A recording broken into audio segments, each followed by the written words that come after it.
Let me start by saying that in terms of election preparedness, procurement has been completely finalized.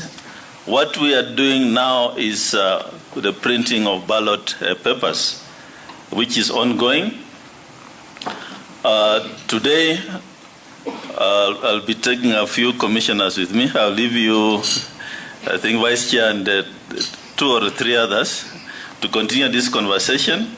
We are receiving the first batch of ballot papers that are arriving in the country at the airport. All ballot papers will come through Jomo Kenyatta International Airport.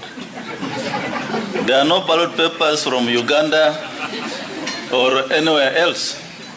So don't accept individuals to lie to you. All ballot papers are serialized.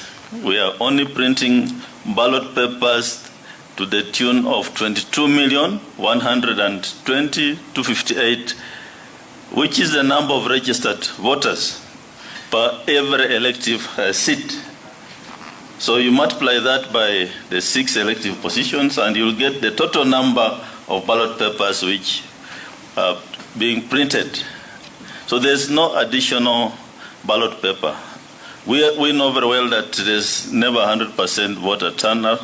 So whoever, if there's any spoiled vote, it will be accommodated within that number. Those ballot papers are serialized, they have security features, and they are specific to that polling station. So we have, if a polling station has 600 voters, the ballot papers that station will be 600. So there's nothing like extra ballot papers being printed. So let's be true to ourselves. And I think in our engagement with the stakeholders, we have told them that an arrangement is being made. I think the CEO is finalizing on that to have some of the stakeholders travel to the printers in Greece to witness the printing of ballot papers, and especially the presidential ballot papers, which will be the last in the series for printing.